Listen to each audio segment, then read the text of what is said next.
Hello students, I am Dr. Vinod Kamble. In this video, we are going to see the question e-commerce business strategies for sales and promotion.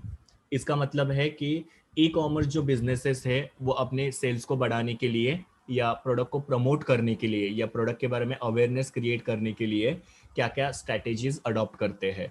तो अलग अलग strategies हम लोग देखेंगे जो ई commerce company को अपने प्रोडक्ट का सेल बढ़ाने में और प्रोडक्ट का प्रमोशन करने में हेल्प करती है। तो पहला स्ट्रेटेजी है फीडबैक फॉर्म। ना फीडबैक फॉर्म जो होता है वो हर एक ई कॉमर्स कंपनी के लिए जरूरी होता है, बिकॉज इससे पता चलता है कि जो ई कॉमर्स कंपनी के कस्टमर्स है वो कंपनी के बारे में क्या सोचते हैं। तो ये फाइंड आउट करने के लिए फीडबैक फॉर्म जरूरी होता है। फीडबैक फॉर्म जो है वो यूज करके कंपनी जो है वो अपने साइट को इम्प्रूव कर सकती है और यहाँ पे कस्टमर्स को बेटर सर्विसेज ऑफर की जा सकती है। उसी के साथ साथ फीडबैक फॉर्म को यूज करके यहाँ पे कस्टमर्स को कंपनी ये दिखाती है कि कस्टमर को जो भी कहना है वो जानने के लिए कंपनी इंटरेस्टेड है। मतलब जो भी कस्टमर कहना चाहते हैं उसको कंपनी सुनना चाहती है। और ये एक कंपनी के लिए अपॉर्चुनिटी होती है जिससे कंपनी क्या कर सकती है, कस्टमर के साथ एक अच्छा रिलेशन बिल्टअप कर सकती है। बिकॉज फीडबैक फॉर्म में क्या होता है कि कस्टमर्स उनके जो एक्सपेक्टेशंस होते हैं, उनकी जो क्वेरीज होती है, प्रॉब्लम्स होती है, उनको मेंशन करते हैं। तो उसकी वजह से कंपनी को पता चलता है कि लोग उनके बारे में पॉजिटिव सोच रहे हैं या नेगेटिव सोच रहे हैं, या अगर वो नेगेटिव सोच रहे हैं या वो लोग कंपनी से सेटिस्फाइड नहीं है तो उसका रीजन क्या है। तो अकॉर्डिंगली कंपनी क्या करेगी, अपने सर्विसेज के अंदर इंप्रूवमेंट करेगी और कस्टमर को बेटर सर्विस देने की कोशिश करेगी, जिससे कंपनी का सेल्स बढ़ेगा और जिसके बारे में कंपनी का प्रोडक्ट जो है प्रमोट होने में हेल्प होता है। दूसरा स्ट्रेटेजी है daily give away, coupons and contest. ना यहाँ पे क्या होता है कि ई कॉमर्स कंपनी जो होती है वो रेगुलर प्रमोशंस करती है, जहाँ पे वो गिव अवे मतलब कुछ गिफ्ट्स वगैरह देते हैं कस्टमर्स को। कुछ कूपन्स होते हैं, वो कूपन जो होते हैं उसके ऊपर डिस्काउंट्स होते हैं। जब भी कस्टमर शॉपिंग के लिए जाते हैं और वो कूपन जो होते हैं वो रिडीम करते हैं तो उनको डिस्काउंट मिलते हैं। और कुछ कॉन्टेस्ट होते हैं जिनको कस्टमर अगर जीतते हैं तो यहाँ पे कस्टमर्स को गिफ्ट वगैरह दिए जाते हैं। तो ये सब जो गिव अवे है, कूपन्स है, कॉन्टेस्ट है, इसकी वजह से कस्टमर्स को कैप्चर करना और कस्टमर्स हमारे पास से बार बार प्रोडक्ट को परचेस करे, ऐसे उनको इन्फ्लुएंस करने में काफी ज्यादा हेल्पफुल होते हैं। नाउ ये सब जो प्रमोशंस कंपनी कर रही है जैसे गिव अवे, कूपन्स और कॉन्टेस्ट के बारे में मैंने आपको बताया, उसकी वजह से कस्टमर जो होते हैं वो इनिशियली विजिट करते हैं, मतलब वो वेबसाइट के ऊपर लॉग इन वगैरह करते हैं और वो प्रोडक्ट्स को रिफर करते हैं, और जिसकी वजह से वो कंपनी के प्रोडक्ट जो होते हैं उसको देखते हैं और अगर उनको प्रोडक्ट अच्छे लगे तो उसकी वजह से वो प्रोडक्ट को परचेज भी करते हैं। फिर बाद में ये सारे जो प्रमोशन के टूल्स मैंने आपको बताए, गिव अवे, कूपन या कॉन्टेस्ट, तो उसकी वजह से कंपनी अपने नए नए प्रोडक्ट्स के बारे में कस्टमर्स को इंफॉर्मेशन भी प्रोवाइड कर सकती है। प्लस कंपनी के बारे में जो इंपॉर्टेंट न्यूज वगैरह है, ऑफर्स वगैरह है, उसके बारे में भी कस्टमर्स को यहाँ पे बताया जा सकता है। जैसे कि यहाँ पे हम लोग एक एग्जांपल देखते हैं कि जो भी ई कॉमर्स कंपनी है वो कस्टमर्स को क्या करते हैं, डिस्काउंट कूपन्स ऑफर करते हैं और ये डिस्काउंट कूपन जो है वो कस्टमर नेक्स्ट परचेज पे रिडीम कर सकते हैं। मतलब सपोज 50% का डिस्काउंट का कूपन जो है वो कस्टमर्स को ये शॉपिंग करने पे हमने ऑफर किया, और वो कूपन जो है उसका जो 50% डिस्काउंट है वो नेक्स्ट टाइम जब भी कस्टमर परचेस करेंगे तभी उनको वो 50% डिस्काउंट मिलेगा। तो इसकी वजह से क्या हो रहा है, कंपनी का फ्यूचर सेल बढ़ने में भी हेल्प हो रहा है। बिकॉज अगर कस्टमर को हम लोग 50% डिस्काउंट का कूपन दे रहे हैं तो वो डेफिनेटली वो डिस्काउंट के लिए नेक्स्ट टाइम हमारे पास शॉपिंग के लिए आएंगे। या काफी बार ऐसे होता है कि कूपन्स की वजह से कस्टमर को अगर प्रोडक्ट परचेस नहीं भी करना होगा तो भी वो आके वो प्रोडक्ट को परचेस करते, बिकॉज उनको ऐसे फील होता है कि मुझे ये प्रोडक्ट के ऊपर 50% डिस्काउंट मिल रहा है। तो ज्यादा से ज्यादा कस्टमर जो है प्रोडक्ट को परचेस करने की कोशिश करते हैं। तो इस तरीके से यहाँ पे डेली गिव अवे की वजह से, कूपन की वजह से, कॉन्टेस्ट की वजह से कंपनी का सेल्स जो है वो बढ़ने में हेल्प होता है और कंपनी के नए नए प्रोडक्ट्स के बारे में प्रमोशन होने में हेल्प होता है। Next one is book marking. अगर ई कॉमर्स कंपनी चाहती है कि कस्टमर उनके वेबसाइट को बार बार विजिट करे तो इसके लिए कस्टमर्स को कंपनी का जो वेबसाइट का पेज है वो बुकमार्क करने के लिए एनकरेज करना जरूरी होता है। ना बुकमार्क करना मतलब क्या होता है, तो जैसे ही आप लोग यहाँ पे इमेज में देख सकते हैं कि कोई भी वेबसाइट जो होती है उसको हम लोग यहाँ पे सेव करके रख सकते हैं। जैसे आप लोगों ने अगर कोई वेबसाइट ओपन की तो यहाँ पे 3 डॉट्स या 3 लाइंस होते हैं, उसके ऊपर अगर हम लोग क्लिक करते तो एक बुकमार्क का ऑप्शन आता है। और अगर उसको हम लोग डन करेंगे तो यहाँ पे एड्रेस बार के नीचे ये जो स्पेस है यहाँ पे वो वेबसाइट जो सेव होती है, और फिर जैसे ही हम लोग वो वेबसाइट के ऊपर क्लिक करते हो वेबसाइट ओपन हो जाती है। तो बार बार हम लोग को वेबसाइट को सर्च करने की जरूरत नहीं पड़ेगी यहाँ पे। सेम तरीके से मोबाइल फोन के अंदर भी हम लोग जो कंपनी की वेबसाइट है उसको बुकमार्क कर सकते हैं। तो यहाँ पे कंपनीज जो है वो कस्टमर को एनकरेज कर सकते हैं कि वो उनके पेज को बुकमार्क करे, क्योंकि बुकमार्क की वजह से कभी भी कस्टमर जब इंटरनेट ओपन करते हैं तो सामने कंपनी की वेबसाइट उनको दिखाई देती है, और जिसकी वजह से कस्टमर जो है वो वेबसाइट को विजिट करते हैं, और उसकी वजह से कंपनी अपने नए नए ऑफर्स के बारे में, प्रोडक्ट के बारे में कस्टमर्स को बता सकती है। तो इस तरीके से बुक मार्किंग जो है वो किसी भी साइट को विजिट करने के लिए एक इजी एक्सेस होता है। मतलब सिर्फ हम लोग को क्या करना है, वहां पे बुकमार्क जो करके रखा है वेबसाइट, उसके ऊपर क्लिक करना है, और डायरेक्टली वो क्या करता है, हम लोग को फिर वो जो कंपनी उसके वेबसाइट पे लेके जाता है। हम लोग को यहाँ पे किसी भी तरीके का यूआरएल जो होता है, मतलब ये पूरा जो एड्रेस है वेबसाइट का, वो याद रखने की जरूरत पड़ती नहीं है। बुक मार्किंग जो होता है वो वेब सर्फर जो होते हैं, मतलब क्या, जो वेब के ऊपर सर्फिंग करते हैं, अलग अलग वेबसाइट्स को विजिट करते हैं, उनके लिए काफी जरूरी होता है, बिकॉज वो वेबसाइट को वहां पे सेव करके रख सकते हैं, और जब भी उनको वेबसाइट को विजिट करना है सिंपली वो लिंक के ऊपर क्लिक कर सकते हैं और वेबसाइट को विजिट कर सकते हैं। और विजिट करने के बाद में वो कंपनी की जो भी ऑफर्स वगैरह है उसको इन डेप्थ देख सकते हैं, डिटेल में देख सकते हैं, और डेफिनेटली उससे कस्टमर को इन्फ्लुएंस करना काफी ज्यादा इजी हो जाता है ई कॉमर्स कंपनी के लिए, और जिसकी वजह से भी कंपनी का यहाँ पे सेल्स बढ़ने में हेल्प होता है और कंपनी के प्रोडक्ट के बारे में प्रमोशन होता है। Next one is survey. Now survey का मतलब क्या होता है, यहाँ पे कस्टमर्स को हम लोग एक क्वेश्चनर देते हैं और वो क्वेश्चनर उनको फिलअप करने के बारे में एनकरेज किया जाता है। ना बेसिकली ये क्वेश्चनर किसके बारे में होता है, तो प्रोडक्ट के क्वालिटी के बारे में, प्राइस के बारे में, या कंपनी के डिलीवरी के शेड्यूल के बारे में, या कंपनी के बारे में कस्टमर्स का क्या ओवरऑल सेटिस्फेक्शन है वो जानने के लिए ये कस्टमर सर्वे फॉर्म जो होता है वो बनाया जाता है। अभी ये फॉर्म जो होता है यहाँ पे फिजिकल फॉर्म नहीं होता है, तो ऑनलाइन फॉर्म्स होते हैं जिसको कस्टमर्स काफी इजीली ऑनलाइन फिलअप कर सकते हैं, और जो ई कॉमर्स कंपनी है उनको कस्टमर्स का फीडबैक जो होता है वो मिलने में हेल्प होता है। प्लस यहाँ पे ई कॉमर्स कंपनी को कस्टमर का डेटा भी मिल रहा है, बिकॉज कस्टमर जब ये कस्टमर सर्वे फॉर्म फिलअप करते हैं तो उसमें वो अपने डिटेल्स वगैरह लिखते हैं, अपने एक्सपेक्टेशंस के बारे में, प्रॉब्लम्स के बारे में या क्वेरीज के बारे में लिखते हैं। तो ये जो कस्टमर के एक्सपेक्टेशंस है, क्वेरीज है, प्रॉब्लम्स है, या उनका जो भी सेटिस्फेक्शन है, वो डेटा ई कॉमर्स कंपनी के लिए काफी जरूरी होता है, बिकॉज ये डेटा को यूज करके कंपनी जो है अपने बिजनेस को या अपने जो भी सर्विसेज है उसको इम्प्रूव कर सकते हैं और कस्टमर को और बेटर सर्विसेज ऑफर कर सकते हैं। अभी काफी बार ऐसे हो सकता है ये जो सर्वे फॉर्म्स होते हैं इसको फिलअप करने के लिए कस्टमर एनकरेज नहीं होते हैं, तो कंपनी यहाँ पे अलग अलग चीजें कर सकती है जिसकी वजह से कस्टमर्स को कंपनी वो सर्वे फॉर्म फिलअप करने के लिए एनकरेज कर सकती है, जैसे कि कोई इंसेंटिव्स या कोई प्राइस वगैरह ऑफर कर सकती है, या कोई स्पेशल डिस्काउंट्स वगैरह दे सकती है। तो ये सब चीजों की वजह से कस्टमर जो है वो इन्फ्लुएंस हो सकते हैं और वो जो सर्वे फॉर्म है वो फिलअप कर सकते हैं। Next one is award and testimonials. ना अवार्ड्स मतलब क्या, जो कंपनी को अवार्ड्स वगैरह, सर्टिफिकेट्स वगैरह मिलते हैं बेस्ट परफॉर्मेंस के लिए या बेस्ट प्रोडक्ट के लिए वगैरह। और टेस्टिमोनियल का मतलब क्या होता है कि कुछ सेटिस्फाइड कस्टमर्स होते हैं जो कंपनी के प्रोडक्ट के बारे में कुछ पॉजिटिव चीजें बोलते हैं। जैसे कि सपोज ये एक पर्टिकुलर कस्टमर है, उन्होंने अपना फीडबैक लिखा है कि उनको कंपनी का प्रोडक्ट किस तरीके से लगा। तो ये सारी चीजें जो है अवार्ड और टेस्टिमोनियल्स, ये अगर कंपनी अपने वेबसाइट के ऊपर अपलोड करती है कि कंपनी को कितने अवार्ड्स मिले हैं या अलग अलग टाइप के कस्टमर्स कंपनी के प्रोडक्ट या सर्विस के बारे में क्या कहना चाहते हैं, ये सब चीजों को वेबसाइट पे अपलोड करने की वजह से कंपनी की जो क्रेडिबिलिटी होती है वो बढ़ती है। क्रेडिबिलिटी का मतलब क्या होता है कि कस्टमर्स का कंपनी के तरफ जो ट्रस्ट होता है, कॉन्फिडेंस जो होता है वो बढ़ने में हेल्प होता है। प्लस यहाँ पे अवार्ड और टेस्टिमोनियल्स की इंफॉर्मेशन कंपनी के वेबसाइट पे अपलोड करने की वजह से कस्टमर के साथ एक रैपो और एक ट्रस्ट जो होता है बिल्टअप करने में हेल्प होता है, और उसकी वजह से कस्टमर जो है वो कंपनी की वेबसाइट को काफी बार विजिट करते हैं। तो ये अवार्ड और टेस्टिमोनियल जो होते हैं वो एक तरीके से कस्टमर्स को अगेन कंपनी के वेबसाइट के तरफ अट्रैक्ट करने में हेल्प करते हैं। तो ये अवार्ड्स और टेस्टिमोनियल्स जो है इसके वजह से कंपनी कस्टमर्स को इजीली अट्रैक्ट कर सकती है। मतलब जिस कंपनी को अवार्ड मिला है या जिस कंपनी के बारे में कस्टमर्स पॉजिटिव बोल रहे हैं, तो डेफिनेटली कस्टमर जो है वो हैप्पी होते हैं, उनका एक ट्रस्ट बिल्टअप होता है और फिर वो कंपनी का वो प्रोडक्ट जो है परचेस करने के लिए रेडी होते हैं। तो इस तरीके से अवार्ड और टेस्टिमोनियल भी यहाँ पे कंपनी का सेल्स बढ़ाने में हेल्प करते हैं। Next strategy is online chat.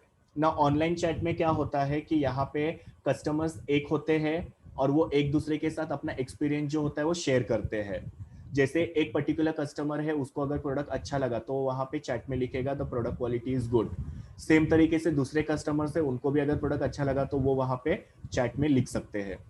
उसी तरीके से कस्टमर आपस में एक दूसरे के साथ चैट करके प्रोडक्ट के बारे में अपना एक्सपीरियंस बता सकते हैं, और सेम तरीके से कस्टमर अपना एक्सपीरियंस जो है वो कंपनी के साथ भी शेयर कर सकते हैं। तो ये ऑनलाइन चैट जो है वो कस्टमर्स को एक प्लेटफॉर्म अवेलेबल करके देता है, जहां पे कस्टमर जो है वो अपना जो भी एक्सपीरियंस है वो शेयर कर सकते हैं एक दूसरे के साथ और ई कॉमर्स कंपनी के साथ। तो ये काफी अच्छा इंटरैक्टिव टूल है। इंटरैक्टिव टूल मतलब यहाँ पे कस्टमर और कंपनी एक दूसरे के साथ इंटरैक्ट कर सकते हैं, जहां पे कंपनी को कस्टमर के ओपिनियंस के बारे में पता चलता है, और यहाँ पे एक ट्रेंड फाइंड आउट करने में, कस्टमर्स के व्यूज फाइंड आउट करने में कंपनी को काफी ज्यादा इजी होता है। और एक बार कंपनी को वो ट्रेंड पता चल गया या कस्टमर्स के व्यूज पता चल गए, उसके हिसाब से कंपनी यहाँ पे प्रोडक्ट को डिजाइन करके कस्टमर को ऑफर कर सकती है, और फिर डेफिनेटली कंपनी का सेल जो है इंक्रीज होने में हेल्प होती है।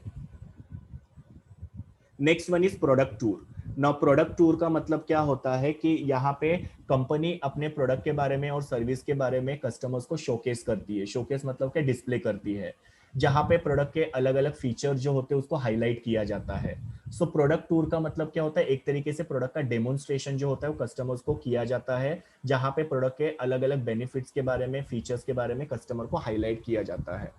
प्रोडक्ट टूर जो है वो एक बेटर वे है जिसके थ्रू प्रोडक्ट किस तरीके से वर्क करता है वो यहाँ पे कस्टमर्स को पता चलता है। कुछ प्रोडक्ट बहुत ही कॉम्प्लिकेटेड होते हैं, जिसके यूज के बारे में, जिसके फीचर्स के बारे में कस्टमर्स को इंफॉर्मेशन प्रोवाइड करना काफी सिंपल और इजी हो जाता है। अगर हम लोग प्रोडक्ट टूर नहीं करेंगे तो प्रोडक्ट के यूज के बारे में, फीचर्स के बारे में कस्टमर को पता नहीं चलेगा, और जब कस्टमर को प्रोडक्ट के बारे में पता नहीं होता तो कस्टमर वो प्रोडक्ट को परचेस करते नहीं है। Next one is using videos. Now यहाँ पे ई कॉमर्स कंपनीज जो है वो सिर्फ वर्ड्स को यूज नहीं करना चाहिए या इमेजेस को यूज नहीं करना चाहिए, तो यहाँ पे कॉम्बिनेशन होना चाहिए वर्ड्स का, साउंड्स का, इमेजेस का।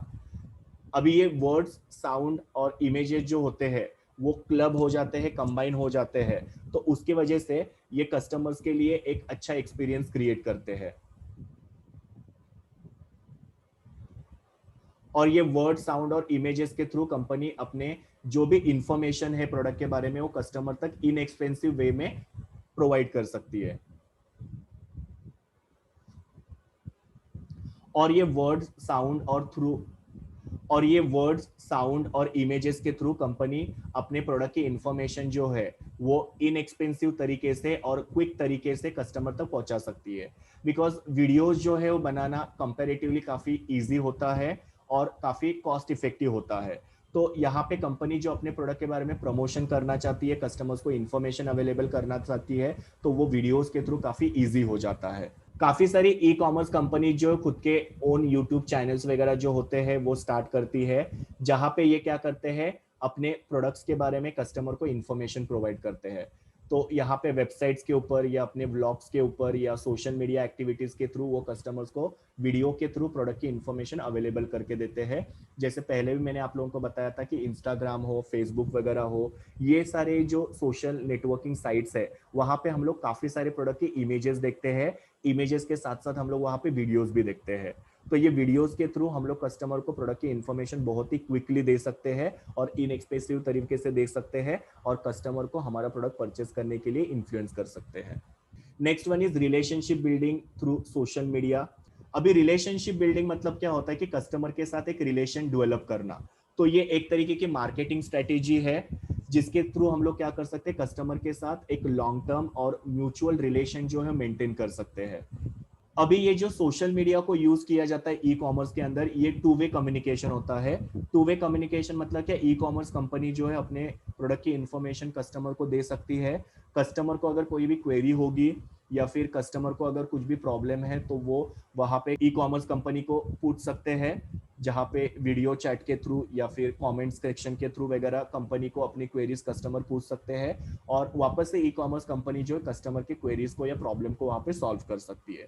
तो ऐसे अलग अलग सोशल मीडियाज है, जैसे गूगल प्लस है, लिंक्ड इन है, फेसबुक, ट्विटर, यूट्यूब, पिंटरेस्ट, ये सारे सोशल मीडिया प्लेटफॉर्म्स है जिसके थ्रू कंपनी क्या कर सकते हैं, कस्टमर के साथ एक रिलेशनशिप बिल्डिंग कर सकती है और अपने ब्रांड की इमेज क्रिएट कर सकती है। ना ये सोशल मीडिया जो है हर एक साइज के बिजनेस के लिए काफी यूजफुल होता है। मतलब आपका बड़ा बिजनेस होने दो या छोटा बिजनेस होने दो, उसके लिए सोशल मीडिया काफी इंपॉर्टेंट रोल प्ले करता है, जहां पे ये सोशल मीडिया को यूज करके हर एक साइज की कंपनी जो है वो पब्लिक रिलेशन मेंटेन कर सकती है, कस्टमर के सर्विस के रिलेटेड जो भी इश्यूज है उसको क्विकली रिजॉल्व कर सकती है, फिर कंपनी के जो ऑफर्स है, प्रमोशन है, उसके बारे में कस्टमर्स को कम्युनिकेट कर सकते हैं, उसका टाइम लिमिट जो है वो उनको बताया जा सकता है। जैसे कि सपोज अमेजॉन, फ्लिपकार्ट या दूसरे कोई भी ई कॉमर्स कंपनीज है, वहां पे जो भी ऑफर्स वगैरह चल रहे हैं तो उसका लास्ट ड्यू डेट क्या है, ये सब चीजें जो है वो कस्टमर को यहाँ पे अनाउंस की जा सकती है। और प्लस यहाँ पे कस्टमर को एक चांस मिलता है कि वो प्रोडक्ट के रिलेटेड अपने स्टोरीज और इमेजेस जो है शेयर कर सकते हैं। जैसे मैंने पहले भी आपको बताया कि अमेजोन के वेबसाइट के ऊपर या दूसरे कोई भी ई कॉमर्स कंपनी के वेबसाइट्स होते हैं, वहां पे कुछ कस्टमर्स को एनकरेज किया जाता है कि आप लोग वो प्रोडक्ट को यूज करते हुए उसके फोटोज निकाल के अमेजोन के वेबसाइट पे अपलोड कर सकते हो। तो इस तरीके से यहाँ पे कस्टमर को क्या हो रहा है, अपना एक्सपीरियंस जो है वो प्रोडक्ट के रिलेटेड शेयर करने में काफी ज्यादा हेल्पफुल होता है because of the social media. तो सोशल मीडिया यहाँ पे क्या कर रहा है, कस्टमर के साथ एक रिलेशन बिल्डिंग में हेल्प करता है, जिसकी वजह से कस्टमर्स की लॉयल्टी जो है बढ़ने में हेल्प होती है। फिर नेक्स्ट वाला है मेक आउट प्रोसेस इजी। इसका मतलब क्या होता है कि ई कॉमर्स कंपनी जो है उन्होंने अपना जो पेज है उसके ऊपर सब कुछ थोड़ा इजी बनाना चाहिए। मतलब यहाँ पे कस्टमर्स को बहुत सारे स्टेप्स के थ्रू जाना पड़ता है कोई भी प्रोडक्ट को शॉपिंग करने के लिए, तो वो कहीं ना कहीं पे कस्टमर को डिसअपॉइंट कर सकता है। और जब प्रोडक्ट को परचेस करने के लिए बहुत ही लेंदी प्रोसीजर होता है तो कस्टमर वो प्रोडक्ट को परचेस करना पसंद करते नहीं है। तो यहाँ पे प्रोग्रेस बार वगैरह होना चाहिए। प्रोग्रेस बार मतलब क्या होता है कि अगर सपोज बहुत सारे पेजेस है वेबसाइट के ऊपर, तो वो हर एक पेजेस का वहां पे प्रोग्रेस आना चाहिए कि आपने अभी ये स्टेप कंप्लीट किया है, नेक्स्ट आपका ये स्टेप है, फिर ये स्टेप है और ये स्टेप आपका लास्ट होगा। जैसे कि सपोज आप लोग ऑनलाइन शॉपिंग कर रहे हैं तो आपने रजिस्ट्रेशन किया है तो ऊपर वहां पे प्रोग्रेस बार आएगा जिसमें ये दिखेगा कि आपका रजिस्ट्रेशन हो चुका है। फिर बाद में आपने गुड्स को अगर सिलेक्ट किया तो प्रोग्रेस बार आगे बढ़ेगा और हम लोग को बताएगा कि प्रोडक्ट का जो सिलेक्शन है वो हो चुका है। फिर बाद में जैसे हम लोग पेमेंट करेंगे तो वहां पे प्रोग्रेस बार में दिखाएगा कि हमारा पेमेंट हो चुका है। तो प्रोग्रेस बार होना बहुत जरूरी है, स्पेशली जब सेवरल पेजेस होते हैं, बहुत सारे पेजेस होते हैं, जिसकी वजह से कस्टमर विजुअलाइज कर सकते हैं कि चेकआउट करने के लिए, मतलब हमारा जो शॉपिंग का प्रोसेस है वो कंप्लीट करने के लिए कितने और स्टेप्स बाकी है। तो इस तरीके से क्या होगा, कस्टमर को एक प्रायर आइडिया रहेगा। अदरवाइज क्या होगा, अगर प्रोग्रेस बार नहीं होगा तो कस्टमर एक एक स्टेप कंप्लीट करते जा रहा है और फिर बहुत सारे स्टेप्स होने की वजह से कस्टमर कहीं ना कहीं पे इरिटेट हो जाता है और फिर उनको ऐसे लगता है कि और भी बहुत सारे पेजेस रहेंगे, तो वो लोग फिर वहां पे अपना शॉपिंग जो डिसकंटिन्यू करते हैं।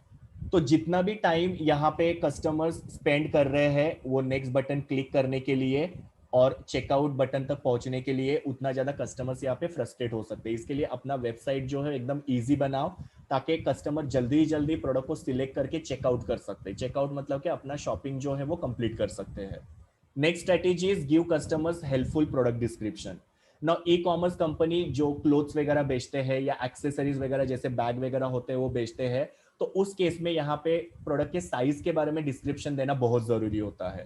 जैसे कि हम लोग अगर सपोज कोई टी शर्ट वगैरह परचेस कर रहे हैं तो टी शर्ट का साइज कितना है या उसके चेस्ट का साइज कितना है, ये काफी जरूरी इंफॉर्मेशन होती है। इसके वजह से क्या होता है, कस्टमर्स को राइट प्रोडक्ट सिलेक्ट करने में हेल्प होता है। और अगर सपोज हम लोग ये इंफॉर्मेशन प्रोवाइड नहीं करेंगे तो क्या होगा कि कस्टमर जो प्रोडक्ट को रिटर्न करेंगे, बिकॉज वो प्रोडक्ट जो है उसका डिस्क्रिप्शन उनको समझ में नहीं आया, उसके साइज में बारे में उनको पता नहीं चला, तो कस्टमर वो प्रोडक्ट को रिटर्न करेंगे। तो अगर सपोज ऐसे कुछ गुड्स है जैसे क्लोथ से एक्सेसरीज वगैरह है तो उसमें साइज के बारे में इंफॉर्मेशन अवेलेबल रहेगा तो वहां पे रिटर्न ऑफ गुड्स जो है वो कम होते जाएगा। कटबैक का मतलब क्या है, कम हो जाना। फिर बाद में ई कॉमर्स कंपनी के वेब पेज के ऊपर फ्रीक्वेंटली आस्क क्वेश्चंस होने बहुत जरूरी है। फ्रीक्वेंटली आस्क क्वेश्चन जो होते हैं उसके अंदर बहुत सारे क्वेश्चंस का आंसर जो होता है कस्टमर्स को मिलता है। तो काफी सारे वेबसाइट्स आप लोग देखोगे, वहां पे विजिट करोगे तो आप लोगों को एफएक्यूज होते हैं। एफएक्यूज का मतलब क्या होता है, जहां पे कस्टमर्स के क्वेश्चंस को आंसर किया जाता है। तो मोस्टली आपके क्वेश्चन जो होते हैं वो आप लोग एफएक्यूज के थ्रू रिजॉल्व कर सकते हो। तो ये एफएक्यूज हर एक ई कॉमर्स कंपनी के वेबसाइट पे होना जरूरी है। अभी नेक्स्ट है, अगर कंपनी के हर एक प्रोडक्ट के लिए अलग से डिस्क्रिप्शन होगा तो बेटर है। बिकॉज जैसे कि सपोज एक टी शर्ट है तो वो टी शर्ट का अलग से डिस्क्रिप्शन होना चाहिए, दूसरा टी शर्ट है तो उसका अलग से डिस्क्रिप्शन होना चाहिए। तो कॉमन डिस्क्रिप्शन यहाँ पे नहीं होना चाहिए, हर एक टी शर्ट्स के लिए या हर एक टाइप के प्रोडक्ट के लिए यहाँ पे अलग अलग से डिस्क्रिप्शन होना जरूरी है। तो बेसिकली आप लोग हर एक ई कॉमर्स कंपनी के वेबसाइट के ऊपर देखोगे कि जो भी प्रोडक्ट आपको अच्छा लगता है उसके ऊपर अगर आप क्लिक करोगे तो आपको वो प्रोडक्ट के सारे डिटेल जो होते हैं वहां पे मिल जाते हैं। तो हर एक सिंगल प्रोडक्ट का यहाँ पे डिटेल हम लोग को अवेलेबल करके दिया जा सकता है, तो ये काफी डिजायरेबल है। अब ये डिटेल्स के अंदर किन किन चीजों के बारे में डिस्क्रिप्शन दिया रहता है, तो जैसे प्रोडक्ट किस चीज का बना हुआ है, प्रोडक्ट का साइज कितना है, प्रोडक्ट का फैब्रिक कैसा है, प्रोडक्ट को कैसे क्लीन करना है उसके बारे में वहां पे लिखा हुआ रहता है। और काफी सारे केसेस में आप लोग देखोगे कि वो जो मॉडल है जिसने वो प्रोडक्ट को पहना है या प्रोडक्ट को यूज कर रहा है तो उसका हाइट कितना है वो भी वहां पे बताया जाता है, जिसकी वजह से कस्टमर्स को अपने रिक्वायरमेंट के हिसाब से यहाँ पे प्रोडक्ट को सिलेक्ट करना काफी इजी होता है और कस्टमर वो प्रोडक्ट को इजीली परचेज भी करता है। Next strategy is retargeting. अभी काफी बार क्या होता है कि बहुत सारे कस्टमर जो है वो ई कॉमर्स कंपनी के वेबसाइट के ऊपर विजिट करते हैं, प्रोडक्ट को देखते हैं, पर वो प्रोडक्ट को परचेस नहीं करते हैं। तो उस केस में हम लोग क्या कर सकते हैं, वो जो कस्टमर से उनको वापस से टारगेट कर सकते हैं, बिकॉज वो कस्टमर ने ऑलरेडी वो प्रोडक्ट के अंदर इंटरेस्ट दिखाया है, और कस्टमर ने अगर वो प्रोडक्ट में ऑलरेडी इंटरेस्ट दिखाया है तो कस्टमर वो प्रोडक्ट को बाद में परचेस करने के चांसेस बहुत ज्यादा होते हैं। तो रीटारगेटिंग एक टेक्निक है जहां से हम लोग कस्टमर्स को ट्रैक कर सकते हैं जिन्होंने पहले हमारे वेबसाइट को विजिट किया है। नाउ किस तरीके से यहाँ पे रीटारगेटिंग होता है, तो अगर सपोज कोई भी कस्टमर किसी और वेबसाइट के ऊपर ब्राउजिंग कर रहा है तो वहां पे हम लोग वो प्रोडक्ट का एड जो है उनको डिस्प्ले कर सकते हैं, ताकि वो कस्टमर जो है वो एड को देख सके और उनको वापस से वो प्रोडक्ट के बारे में रिमाइंडर मिले और वो प्रोडक्ट को आके परचेस करे। अभी मैं आप लोगों को यहाँ पे सिंपल सा एक एग्जांपल देता हूँ। आप लोग ने अगर सपोज फ्लिपकार्ट के ऊपर कोई प्रोडक्ट देखा और उसको अपने कार्ट के अंदर ऐड करके रखा, लेकिन आपने वो प्रोडक्ट को परचेस नहीं किया और आपने फिर वो वेबसाइट से लॉग आउट कर दिया। नेक्स्ट टाइम जब भी आप लोग इंटरनेट के ऊपर कुछ भी सर्च करोगे तो आप लोगों को वो जो प्रोडक्ट आपने फ्लिपकार्ट के ऊपर सिलेक्ट किया था उसका इमेज जो है वहां पे दिखाई देगा। तो जितने भी आप लोग वेबसाइट पे जाओगे सब जगह पे आप लोगों को प्रोडक्ट का इमेज दिखाई देगा। इससे क्या हो रहा है कि कंपनी को पता चला है कि आपको वो प्रोडक्ट में इंटरेस्ट था, आपने वो प्रोडक्ट को देखा है, उसके इंफॉर्मेशन को आपने पढ़ा है और वो प्रोडक्ट को आपने कार्ट के अंदर ऐड करके रखा है, मतलब आप लोग कहीं ना कहीं पे वो प्रोडक्ट परचेस करने में इंटरेस्टेड हो। तो कंपनी फिर आपको फॉलो करती है, आपको ट्रैक करती है, जहां जहां आप लोग आपके लैपटॉप में अलग अलग वेबसाइट पे जाओगे वहां वहां वो एडवर्टीजमेंट आप लोगों को वो कंपनी डिस्प्ले करेगी, जिसकी वजह से कस्टमर्स को वो वेबसाइट पे लाना बहुत ईजी होता है। और कस्टमर को जब हम लोग बार बार वो प्रोडक्ट दिखाएंगे तो ऑब्वियसली कस्टमर ऑलरेडी वो प्रोडक्ट से इन्फ्लुएंस्ड हुआ है और बार बार दिखाने की वजह से कस्टमर अपना एक माइंड बना लेता है कि हमको ये प्रोडक्ट को अभी परचेस करना है करके। तो इस तरीके से यहाँ पे रीटारगेटिंग किया जाता है और कस्टमर्स को हम लोग याद दिलाते हैं जो भी प्रोडक्ट में उसने इंटरेस्ट दिखाया था वो परचेस करने के लिए। Next strategy is email marketing. Now email marketing का मतलब क्या होता है कि ईमेल के थ्रू कंपनी जो है वो अपने प्रोडक्ट की डिटेल कस्टमर्स तक पहुंचाते हैं और जिसके थ्रू भी कस्टमर्स को यहाँ पे प्रोडक्ट को परचेस करने के लिए टारगेट किया जा सकता है।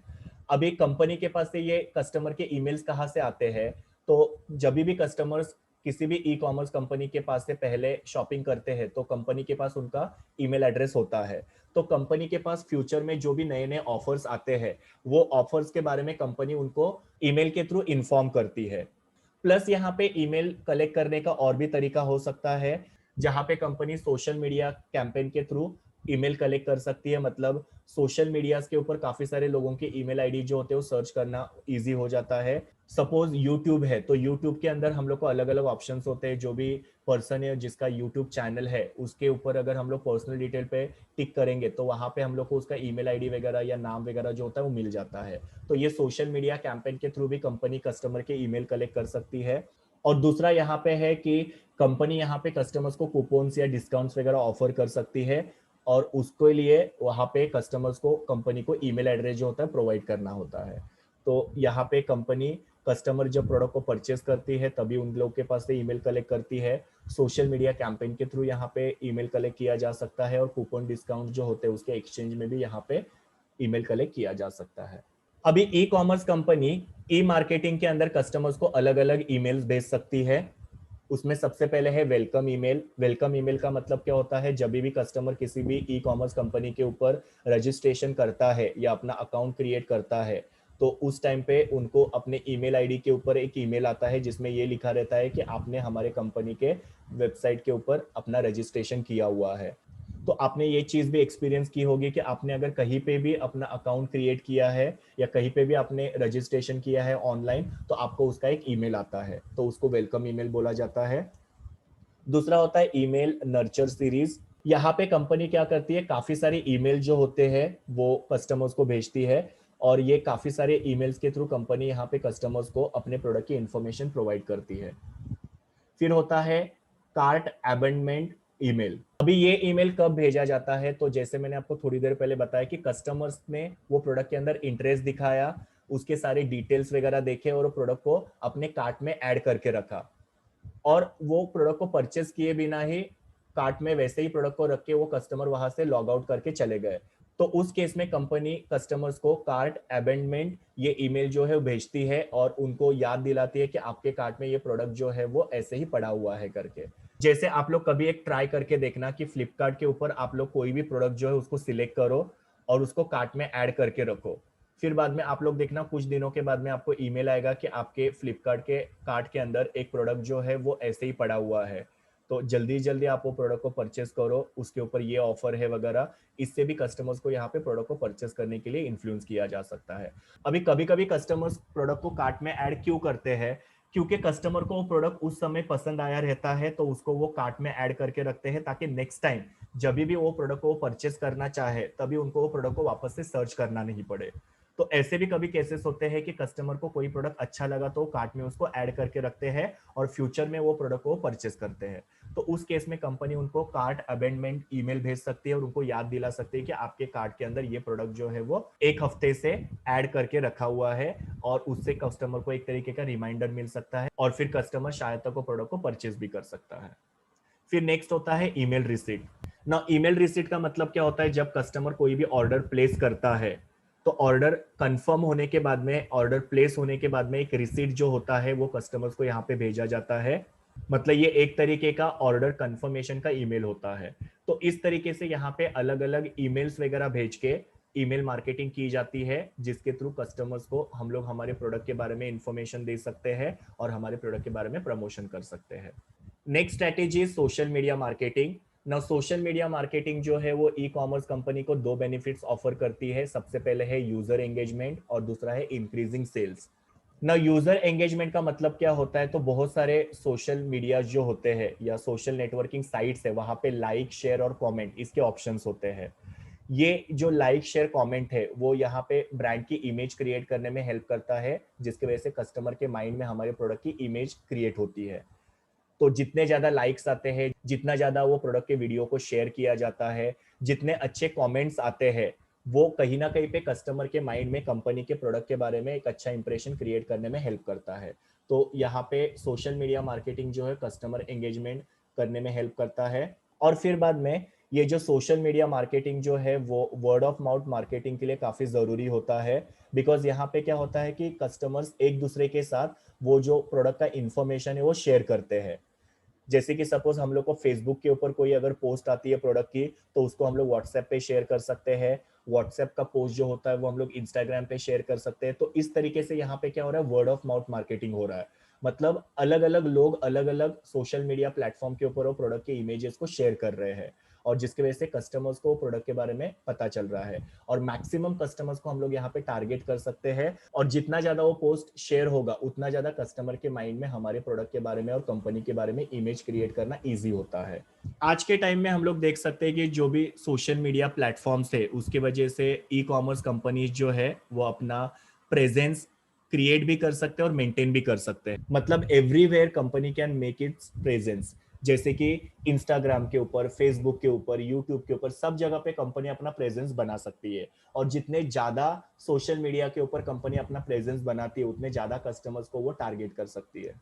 ना इंस्टाग्राम जो होता है उसके ऊपर स्वाइप अप लिंक स्टोरीज होती है या प्रोडक्ट स्टिकर्स वगैरह जो होते हैं, उसके ऊपर अगर हम लोग क्लिक करते हो तो डायरेक्टली वो हम लोग को प्रोडक्ट का जो कैटलॉग है या कंपनी का वेबसाइट है वहां पे लेके जाता है।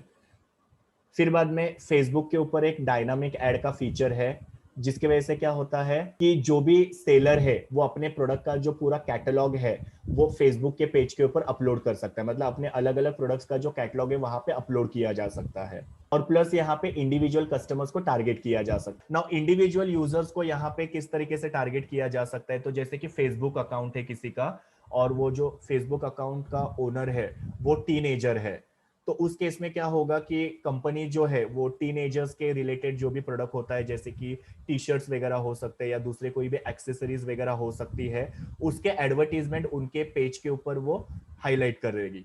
तो उसकी वजह से क्या होगा, वो कस्टमर को इन्फ्लुएंस करना काफी इजी हो जाता है। तो इंडिविजुअल कस्टमर्स को यहाँ पे टारगेट किया जा सकता है। अगर सपोज कोई टीनेजर है और वहां पे हम लोग अलग अलग टाइप के वॉशिंग मशीन वगैरह या स्वीट्स वगैरह या ड्यूरेबल प्रोडक्ट्स वगैरह ये सब के प्रोडक्ट अगर हाईलाइट करेंगे तो वो सिंपली उसको इग्नोर करेंगे। पर अगर उनके रिलेटेड कोई भी प्रोडक्ट है वो अगर वहां पे हाईलाइट करेंगे तो उसकी वजह से वो जो पर्सन है वो ज्यादा इन्फ्लुएंस हो सकता है। तो यहाँ पे इंडिविजुअल यूजर के हिसाब से एडवर्टीजमेंट जो है वो उनके सोशल मीडिया के पेज के ऊपर हम लोग हाईलाइट कर सकते हैं और उनको टारगेट कर सकते हैं अपना प्रोडक्ट को परचेस करने के लिए। फिर next strategy is built up mobile app. मतलब यहाँ पे मोबाइल ऐप की वजह से काफी सारे बेनिफिट जो है ई कॉमर्स कंपनी को मिल सकते हैं। कोई भी वेबसाइट जो होती है वो डाउनलोड होने के लिए थोड़ा टाइम लगता है, लेकिन मोबाइल के ऐप जो होते हैं वो क्विकली लोड होते हैं। मतलब सिंपली हम लोग को जो ऐप है उसके ऊपर क्लिक करना होता है और वो फटक से हमारे मोबाइल फोन के ऊपर लोड हो जाते हैं और हम लोग अलग अलग पेजेस को वहां पे सर्व कर सके देख सकते हैं। सो वेबसाइट के कंपेयर में ऐप जो है वो ज्यादा क्विकली लोड होते हैं। अगर सपोज ई कॉमर्स कंपनी का खुद का अपना एक ऐप है तो वहां पे कस्टमर्स के एक टैप के ऊपर उनके सारे प्रोडक्ट जो होते हैं वो अवेलेबल होते हैं। मतलब वो ऐप के ऊपर सिर्फ हम लोग को क्लिक करना है और सारे प्रोडक्ट्स के इंफॉर्मेशन जो हम लोग को मोबाइल के ऊपर मिल सकते हैं। उसके लिए हम लोग को लैपटॉप के ऊपर या कंप्यूटर के ऊपर कोई भी वेबसाइट ओपन करने की जरूरत नहीं पड़ती है। अभी ई कॉमर्स कंपनी जो है वो कस्टमर्स को यहाँ पे पुश नोटिफिकेशन भी भेजती है ऐप के थ्रू।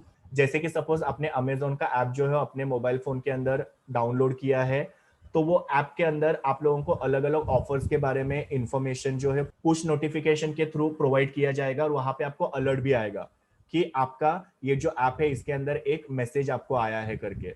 तो वो अलर्ट है, उसकी वजह से आप लोग वो ऐप को ओपन करोगे, वो ऑफर को आप लोग रिफर करोगे। तो इस तरीके से ये मोबाइल ऐप जो है वो कस्टमर्स के लिए काफी कन्वीनियंट होता है और ई कॉमर्स कंपनी के लिए ऐप के थ्रू कस्टमर तक पहुंचना काफी इजी होता है। तो यहाँ पे मोबाइल ऐप बिल्टअप करना, इसकी वजह से कंपनी का सेल जो है वो बढ़ने में हेल्प हो सकता है और कंपनी का ग्रोथ भी हो सकता है ना। यहाँ पे ई कॉमर्स कंपनी जो है वो जो भी मोबाइल के लिए ऐप वगैरह डिजाइन करते हैं या वेबसाइट वगैरह डिजाइन करते हैं, तो मोबाइल विजिटर जो है उनको ध्यान में रख के उसके हिसाब से ये ऐप या वेबसाइट डिजाइन करना पड़ेगा। बिकॉज क्या होता है कि आप लोग लैपटॉप के अंदर या कंप्यूटर के अंदर जो वेबसाइट ओपन करते हैं वो अलग होता है और मोबाइल के अंदर आप लोग जो वेबसाइट ओपन करते हैं वो अलग होता है। तो मोबाइल के हिसाब से यहाँ पे क्या करना चाहिए, कंपनी ने अपना वेबसाइट या ऐप जो है डिवाइस करना चाहिए, डिजाइन करना चाहिए। तो आप लोग कभी कंपेयर करके देखना लैपटॉप के अंदर का वेबसाइट और मोबाइल के अंदर का जो वेबसाइट है उसमें आपको डिफरेंस दिखाई देगा। तो यहाँ पे मोबाइल विजिटर्स को ध्यान में रख के उसके हिसाब से मोबाइल के लिए वेबसाइट जो है ई कॉमर्स कंपनी ने डेवलप करना चाहिए। ना ये जो मोबाइल ऐप होते हैं उसके अंदर जो शॉपिंग कार्ट होता है वो काफी बिगर साइज का होना चाहिए ना। शॉपिंग कार्ट के बारे में मैंने आप लोगों को बताया था कि जो भी प्रोडक्ट आपको अच्छा लगता है उसको आप सिलेक्ट करते हो तो वो आपके कार्ट में ऐड हो जाता है। तो वो कार्ड जो है थोड़ा सा बिगर साइज का होना चाहिए ताकि कस्टमर्स को क्विकली पता चले कि कस्टमर ने कौन से प्रोडक्ट्स परचेस किए हैं। तो जैसे ही कस्टमर का शॉपिंग हो जाता है वो पहले कार्ट के ऊपर क्लिक करते हैं और देखते हैं कि कौन से प्रोडक्ट परचेस किए हैं। अगर वो कार्ट उनको प्रॉपरली दिखाई नहीं देगा तो कस्टमर को पता नहीं चलेगा कि उन्होंने कितने प्रोडक्ट्स परचेस किए हैं। तो कंपनी को यहाँ पे क्या करना चाहिए कि ये कार्ट जो है थोड़ा बड़ा साइज का रखना चाहिए ताकि कस्टमर जो है वो इजीली देख पाए कि उन्होंने कितने वैरायटी के गुड्स परचेस किए हैं, कितने क्वांटिटी में परचेस किए और उनकी प्राइस क्या है। वहां पे कस्टमर को वो कार्ट का जो इमेज है उसको जूम करने की जरूरत नहीं पड़े। Next strategy search engine optimisation, जिसको एसईओ बोलते हैं। नाउ सर्च इंजन ऑप्टिमाइजेशन जो होता है वो कंपनी के वेबसाइट के ऊपर ट्रैफिक अक्यूमुलेट करने में या ट्रैफिक जमा करने में काफी ज्यादा यूजफुल होता है। ट्रैफिक का मतलब क्या होता है कि जैसे ही हम लोग गूगल के अंदर कोई भी प्रोडक्ट का नाम लिखते हैं तो उसकी वजह से क्या होता है कि एक लिस्ट हमारे सामने आता है कि कौन से वेबसाइट के ऊपर वो जो प्रोडक्ट हम लोग परचेस करना चाहते हैं वो अवेलेबल है। तो जो भी कंपनीज यहाँ पे पॉपुलर होती है उनका नाम जो है वो लिस्ट में सबसे हाईएस्ट आता है। जैसे कि आपने देखा होगा कि आप अगर सपोज गूगल के अंदर टी शर्ट टाइप करते हैं तो सबसे टॉप में आपको अमेजोन या फ्लिपकार्ट ये कंपनीज दिखाई देती है। तो इसको हम लोग सर्च इंजन ऑप्टिमाइजेशन बोलते हैं कि कंपनी ने क्या करना चाहिए, सर्च इंजन ऑप्टिमाइजेशन के थ्रू ज्यादा से ज्यादा ट्रैफिक जो है अपने वेबसाइट के ऊपर अक्यूमुलेट करना चाहिए। मतलब यहाँ पे कस्टमर जब भी गूगल के अंदर या याहू के अंदर या बिंग के अंदर प्रोडक्ट को सर्च करते हैं तो हमारे कंपनी का नाम जो वहां पे टॉप में आना चाहिए। तो बेसिकली एसईओ जो है वो बिजनेसेस किसके लिए यूज करते हैं, ताकि उनके वेबसाइट की मैक्सिमम विजिबिलिटी हो, उनके कंटेंट के बारे में मैक्सिमम विजिबिलिटी हो, फिर बाद में उनके वेबसाइट के ऊपर ज्यादा ट्रैफिक जो है वो बूस्ट हो जाए और उसकी वजह से उनका बिजनेस जो है वो ग्रो करे। सो सर्च इंजन ऑप्टिमाइजेशन जो है ये एक काफी अच्छा सोर्स है जिसके थ्रू हम लोग नॉन पेड ट्रैफिक जो है हमारे वेबसाइट के ऊपर बढ़ा सकते हैं। मतलब इसके लिए कोई पैसा वगैरह नहीं देना पड़ता है। बट काफी बार ऐसे भी हो सकता है कि ई कॉमर्स कंपनीज को अपना जो नाम है वो टॉप में आने के लिए या हाईएस्ट में आने के लिए या फर्स्ट पेज पे आने के लिए उनको पे भी करना पड़ सकता है। तो अगर ई कॉमर्स कंपनी चाहती है कि ज्यादा से ज्यादा कस्टमर्स का उनके वेबसाइट के ऊपर ट्रैफिक हो तो यहाँ पे ई कॉमर्स कंपनी ने सर्च इंजन ऑप्टिमाइजेशन का यूज करना चाहिए। Next is optimise website layout.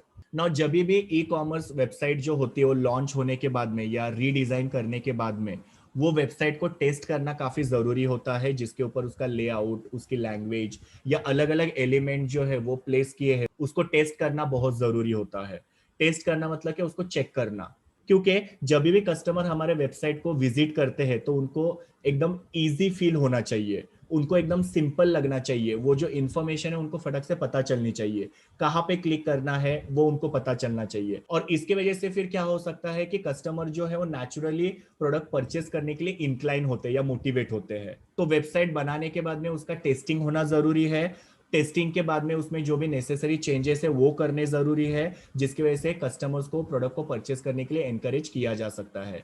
जो भी वेबसाइट बहुत ज्यादा कॉम्प्लिकेटेड होते हैं, इजी नहीं होते हैं समझने के लिए, कस्टमर्स उनको यूज करना कन्वीनियंट नहीं समझते हैं, तो उस केस में कस्टमर जो फ्रस्ट्रेट हो वो ई कॉमर्स कंपनी के वेबसाइट से कोई भी प्रोडक्ट परचेस करेंगे नहीं। तो कस्टमर को यहाँ पे कंप्लीटली इजी फील होना चाहिए, सिंपल फील होना चाहिए, उनको जो भी इंफॉर्मेशन है वो इजीली अवेलेबल होनी चाहिए, तब जाके कस्टमर वहां पे प्रोडक्ट को परचेस कर सकते हैं।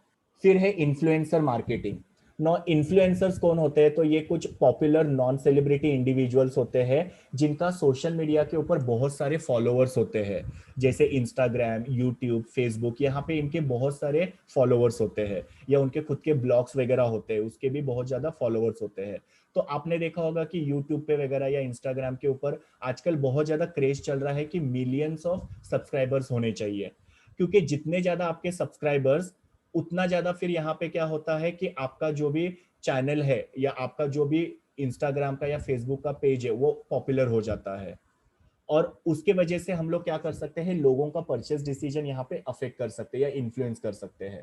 क्योंकि यहाँ पे होता क्या है कि जो भी ब्लॉगर्स है जो यूट्यूब पे वीडियोस बनाते हैं या जो भी इंस्टाग्राम या फेसबुक यूजर्स है जिनके काफी सारे फॉलोअर्स है, तो उनको ई कॉमर्स कंपनी टारगेट कर सकती है और उनको बोल सकती है कि आप हमारे प्रोडक्ट को प्रमोट करो।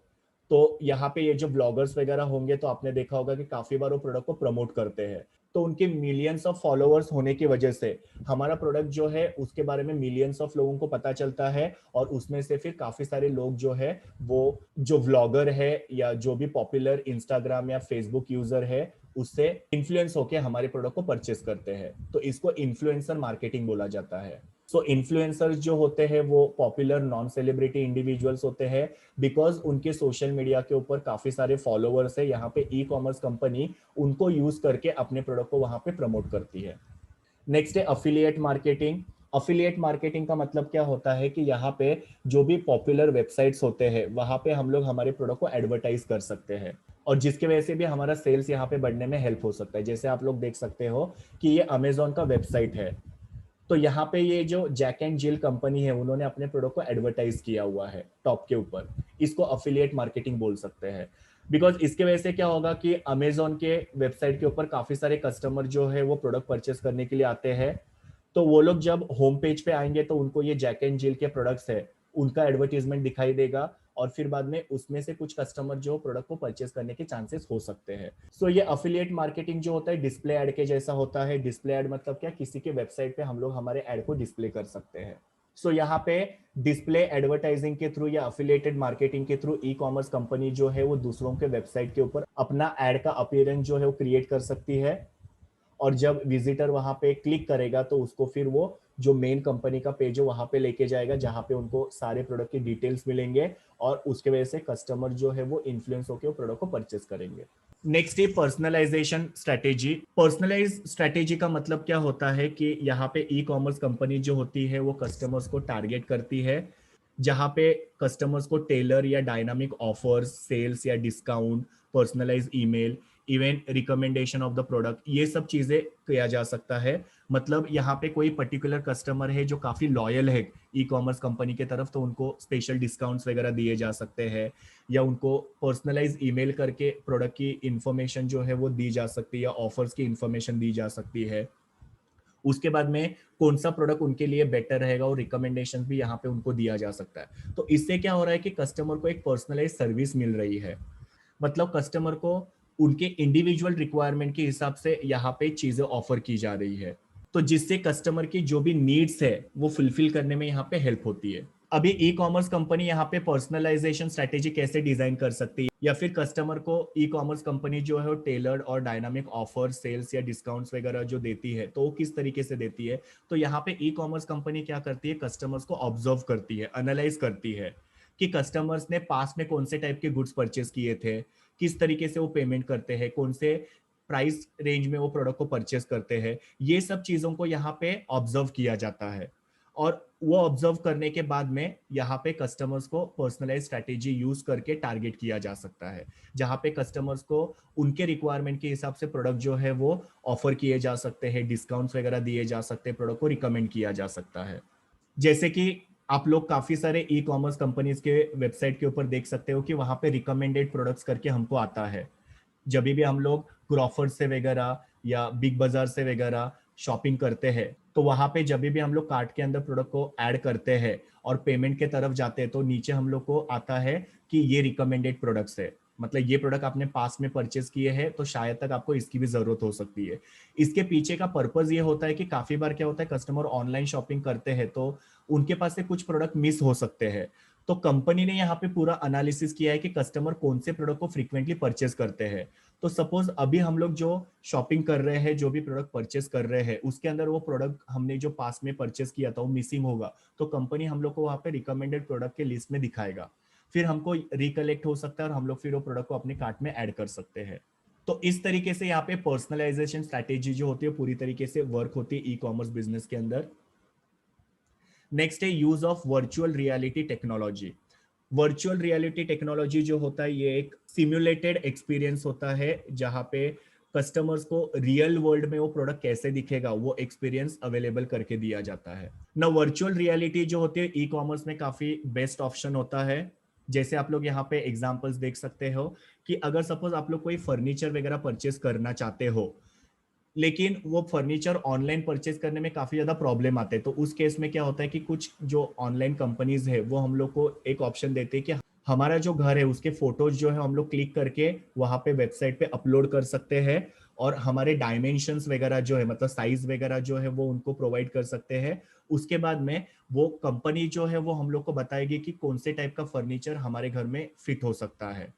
फिर बाद में अगर सपोज हम लोग को कोई ब्रेसलेट वगैरह परचेस करना है, तो उस केस में भी कंपनी जो है वो हम लोग को वर्चुअल रियलिटी के द्वारा वो कौन सा ब्रेसलेट हमारे लिए बेटर होगा वो रिकमेंड करने में हेल्प करती है। जैसे कि वो जो मोबाइल फोन होता है उसको हम लोग को हमारे व्रिस्ट के ऊपर होल्ड करना होता है, और उसके थ्रू हम लोग अलग अलग ब्रेसलेट जो है ऊपर ट्राई करके देख सकते हैं, और हमको पता चल सकता है कि कौन सा ब्रेसलेट हमारे लिए काफी ज्यादा अच्छा होगा। इवन मेकअप रिटेलर जो होते हैं वो लोग यहाँ पे वर्चुअल रियलिटी का यूज कर सकते हैं, जहां पे हम लोग हमारे नॉर्मल जो फेस के फोटोज है वो अपलोड कर सकते हैं, और फिर बाद में अलग अलग मेकअप जो है वो हमारे फेस पे किस तरीके से दिख रहा है वो हम लोग वहां पे ट्राई करके देख सकते हैं। यहाँ पे मैं आप लोगों को लेंस कार्ड का बेस्ट एग्जांपल दूंगा। लेंस कार्ड का आप आपके मोबाइल के अंदर ऐप डाउनलोड करना, और वो लेंस कार्ड जो है वो हम लोग को यहाँ पे 3D डायमेंशन जो है प्रोवाइड करता है, जहाँ पे वो हम लोग को पहले हमारा फोटो क्लिक करने के लिए बताता है और फिर बाद में अलग अलग जो आई ग्लासेस है या लेंसेस होते हैं वो हम लोग ट्राई करके देख सकते हैं। उससे हम लोग को पता चलेगा कि कौन सा आई ग्लास हमारे ऊपर सूट करेगा या कौन से लेंसेस हमारे लिए बेटर रहेंगे। तो आप लोग यहाँ पे इमेज में देख सकते हैं कि ये लेंसकार्ट के ऐप का इमेज है, जहां पे ये पर्सन ने अपने फेस को स्कैन किया और स्कैन करने के बाद में वो अलग अलग फ्रेम को अपने फेस पे ट्राई करके देख सकता है कि कौन सा फ्रेम उसके लिए अच्छा लगेगा। तो इस तरीके से वर्चुअल रियलिटी जो है उसको यूज करके कंपनी यहाँ पे कस्टमर्स को टारगेट कर सकती है। और कुछ इमेजेस आप लोगों ने यहाँ पे ये स्लाइड के ऊपर भी देखा कि अगर सपोज हम लोग को कपड़े वगैरह परचेस करने हैं तो हम लोग को यहाँ पे एक एलसीडी जो होता है वो अवेलेबल करके दिया जा सकता है, जिसके सामने हम लोग खड़े रह सकते हैं और अलग अलग प्रोडक्ट को हमारे ऊपर ट्राई करके देख सकते हैं कि कौन सा कलर या कौन से साइज के कपड़े या कौन से डिजाइन के कपड़े हमारे ऊपर सूट करते हैं। तो ये अलग तरीके की वर्चुअल रियलिटी टेक्नोलॉजी जो है वो ई कॉमर्स में काफी ज्यादा इंपॉर्टेंट रोल प्ले कर रही है, जहां पे रियल सिचुएशन में रियल वर्ल्ड में कस्टमर के ऊपर वो प्रोडक्ट कैसे दिखेगा वो कस्टमर ट्राई करके देख सकते हैं। बिकॉज ऑनलाइन जब शॉपिंग होती है तो वहां पे वो प्रोडक्ट को देखना हमारे लिए पॉसिबल नहीं होता है, टच करना पॉसिबल नहीं होता है, लेकिन वर्चुअल रियलिटी की वजह से ये जो डिसएडवांटेज है वो दूर होते जा रहा है।